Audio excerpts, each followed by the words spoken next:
Hello everyone, I am Sonam. Welcome back to my YouTube channel Apna Vidyalaya. आज के इस video में हम आप सभी को बताने वाले गद्यांश हल करने का ट्रिक, जो कि आपके बोर्ड एग्जाम में 10 नंबर का आता है। यानी बिल्कुल पक्का है कि ये 10 नंबर आपके बोर्ड एग्जाम में रखा हुआ है हिंदी में।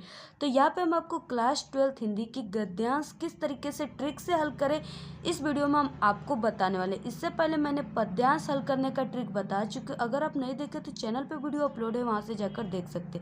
तो यहाँ पे हम आपको सबसे महत्वपूर्ण गद्यांश, यानी जो आपके बोर्ड एग्जाम में आएगा बिल्कुल वही गद्यांश को हल करके हम आपको बताएंगे। तो यहाँ पे हम आपको बिल्कुल उत्तर के साथ और बिल्कुल बारीकी से बताने वाले हैं।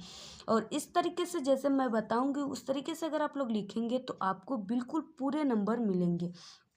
तो आपको वीडियो को बिना स्किप किए लास्ट तक देखना है, तभी आप लोग गद्यांश हल कर सकेंगे ट्रिक से। तो यहाँ पे सबसे पहले अगर आप लोग लाइक नहीं किए वीडियो को तो सबसे पहले लाइक कर दीजिए, और चैनल पे नए तो चैनल को सब्सक्राइब कर दीजिए। तो ये जो आपके बोर्ड एग्जाम में आता है ये 10 नंबर का आता है, ठीक है। और इनसे रिलेटेड 5 क्वेश्चन नीचे दिए रहते हैं, जिनको आपको पढ़कर यानी इसी पैसेज पैराग्राफ में से आपको इन 5 क्वेश्चनों का आंसर देना होता है। तो यहाँ पे हम आपके लिए लाए हैं कुछ इंपॉर्टेंट गद्यांश जो आपके बोर्ड एग्जाम में जरूर आएगा।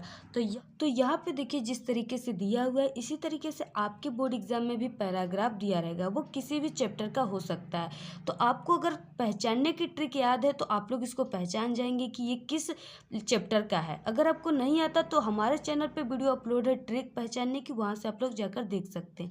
तो यहाँ पे देखिए इसी तरह के पैराग्राफ आपके बोर्ड एग्जाम में दिए रहेंगे, और 2 दिए रहेंगे, एक रहेगा किसी और चैप्टर से, एक किसी और चैप्टर से। तो आपको यहाँ पे नीचे 5 क्वेश्चन दिए रहेंगे, जिस पैराग्राफ के 5 क्वेश्चनों का आंसर अगर आपको आता हो उसी को आप लोग कीजिए, ठीक है। तो यहाँ पे देखिए दिया हुआ है, पहले इसको आप लोग क्लियरली पढ़ लीजिएगा। भूमि का निर्माण देवों ने किया, यहाँ से लेकर आवश्यक धर्म तक आप लोग पढ़ लीजिएगा, ठीक है। तो यहाँ से पढ़ने के बाद ये होता है कि जो 5 क्वेश्चन है इसका आंसर आपको इसी में से पढ़कर देना होता है। तो आप लोग अगर इसको पढ़ लेंगे तो आंसर देने में काफ़ी आसानी होगी। तो यहाँ पे देखिए पहला जो क्वेश्चन होता है वो काफ़ी इंपॉर्टेंट होता है, और इसी को देखकर आपको टीचर 10 नंबर देते हैं। यानी अगर पहले क्वेश्चन का आंसर आप लोग रॉन्ग कर देंगे, गलत कर देंगे, तो टीचर आपको एक भी नंबर नहीं देगा। तो यहाँ पे देखिए उपयुक्त गद्यांश के शीर्षक एवं लेखक का नाम आपको लिखना है। तो काफ़ी ट्रिक से किस तरीके से लिखेंगे कि आपको टीचर पूरे नंबर देंगे। तो यहाँ पे पहला ये क्वेश्चन रह गया, ठीक है। दूसरा है राष्ट्रभूमि के प्रति हमारा आवश्यक कर्तव्य क्या है, और फिर उसके बाद नेक्स्ट है यह पृथ्वी सच्चे अर्थों में क्या है। और 5वां क्वेश्चन काफ़ी इंपॉर्टेंट है, और इसको किस तरीके से लिखेंगे ये भी हम बताएंगे। रेखांकित अंश की व्याख्या कीजिए। तो यहाँ पे पहले क्वेश्चन का पहले हम आंसर देख लेते हैं कि उपयुक्त गद्यांश के शीर्षक एवं लेखक का नाम लिखिए। तो यहाँ पे आंसर अब देखते हैं। तो यहाँ पे देखिए आपको बोर्ड एग्जाम में कुछ इस तरीके से इसके आंसर को लिखना है। तो यहाँ पे देखिए जैसे जो भी पैराग्राफ का आप कर रहे हैं उसका छोटा सा आगे का जो लाइन है, यहाँ पे जैसे भूमि का निर्माण और यहाँ पे डैश डैश आवश्यक धर्म, यानी लास्ट वाली लाइन को आपको लिख देना है। फिर उसके बाद यहाँ पे उत्तर डालना है। उत्तर में आपको पहले का जो उत्तर था यानी जो क्वेश्चन था वो था शीर्षक और लेखक का नाम लिखना है। तो आपको कुछ इस तरीके से लिखना है जिससे कि आपको पूरे नंबर मिलेंगे। वो प्रस्तुत गद्यांश का शीर्षक है, तो जो शीर्षक है उसको ब्लैक पेन का यूज़ करना है। वहाँ पे राष्ट्र का स्वरूप यानी कि वो राष्ट्र के स्वरूप का जो पैराग्राफ है वो लिया गया, ठीक है। और तथा इसके जो लेखक है वो वासुदेव शरण अग्रवाल है। तो आप लोग इस तरीके से पहले क्वेश्चन का आंसर लिखेंगे। फिर उसके बाद देखेंगे हम नेक्स्ट क्वेश्चन देख सकते हैं कि राष्ट्रभूमि के प्रति हमारा आवश्यक कर्तव्य क्या है, ठीक है। तो इसका आंसर आपको इसी पैराग्राफ में मिल जाएंगे। तो वो है उसके भौतिक रूप, सौंदर्य और समृद्धि के प्रति सचेत होना हमारा आवश्यक कर्तव्य है, ठीक है। तो आप लोग दूसरे नंबर का आंसर डालकर इसको आप लोग अब लिख लीजिए, ठीक है। तो इस तरीके से आपको, तो यहाँ पे देखिए राष्ट्रभूमि के प्रति हमारा आवश्यक कर्तव्य उसके भौतिक रूप, सौंदर्य और समृद्धि के प्रति सचेत होना है, ठीक है। तो ये हो गया हमारा सेकंड। फिर उसके बाद देखेंगे थर्ड।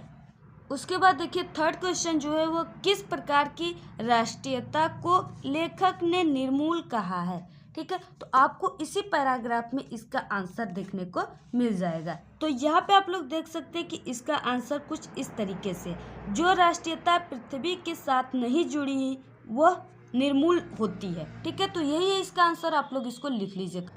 तो यहाँ पे देखिए लेखक ने कहा है कि जो राष्ट्रीयता पृथ्वी के साथ नहीं जुड़ी वह निर्मूल होती है। ठीक है, वही बिल्कुल आंसर है। फिर उसके बाद नेक्स्ट क्वेश्चन आप लोग देख सकते हैं कि यह पृथ्वी सच्चे अर्थों में क्या है। ठीक है, तो यहाँ पे आप लोग इसी पैराग्राफ में से आप सभी को आंसर देखने को मिल कि यह पृथ्वी सच्चे अर्थों में समस्त राष्ट्रीय विचारधाराओं की क्या है, जननी है, यानी माता है। ठीक है, तो आप लोग इसको लिख लीजिए। तो यहाँ पे आपको इस तरीके से लिख लेना है कि यह पृथ्वी सच्चे अर्थों में समस्त राष्ट्रीय विचारधाराओं की जननी है। तो यहाँ पे देखिए जो नेक्स्ट क्वेश्चन है जो कि काफ़ी इम्पॉर्टेंट है और इसको ट्रिक से लिखा जाता है, वह है रेखांकित अंश की व्याख्या कीजिए। यानी रेखांकित अंश क्या होता है, जिसके यहाँ पे आप लोग देख सकते हैं कि जो भी लिखा हुआ है, ठीक है, यहाँ पे पैराग्राफ, तो इसके नीचे अंडरलाइन है, तो लाइनिंग किया गया है उसी यहाँ से, जैसे राष्ट्रीयता से लेके धर्म है, यहाँ पे क्या है, शब्दों के नीचे अंडरलाइन किया गया। तो जिन शब्दों के नीचे अंडरलाइन किया गया सिर्फ उन्हीं का आपको व्याख्या करना है। ये नहीं कि आपको इधर के भी जो शब्द हैं उनका भी व्याख्या करना है, नहीं, सिर्फ अंडरलाइन जिसके यहाँ पे लाइनिंग है जिसके शब्द के नीचे, उन्हीं का सिर्फ आपको व्याख्या करना है। तो रेखांकित अंश का यही अर्थ होता है। तो यहाँ पे जो रेखांकित अंश है, यहाँ पे राष्ट्रीयता की जड़ें पृथ्वी में जितनी गहरी होगी, यहाँ से लेकर आपको आवश्यक धर्म तक, यहाँ तक का व्याख्या करना है। तो आपको किस तरीके से करना है, अब यहाँ पे तो यहाँ पे आपको डालना है रेखांकित अंश की व्याख्या, हेडिंग। फिर उसके बाद देखिए यहाँ पे राष्ट्रीयता की जड़ें पृथ्वी में जितनी अधिक गहरी होंगी उतना ही राष्ट्रीय भावों का अंकुर जो होता है वो पुष्पित एवं पलवित होगा।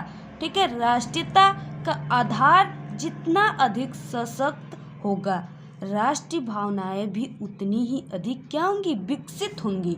ठीक है, अतः प्रारंभ से अंत तक पृथ्वी की भौतिक स्वरूप की जानकारी रखना तथा उसके रूप, सौंदर्य, उपयोगिता एवं महिमा को पहचानना प्रत्येक मनुष्य का क्या होता है, न केवल कर्तव्य है अपितु उसका धर्म भी है।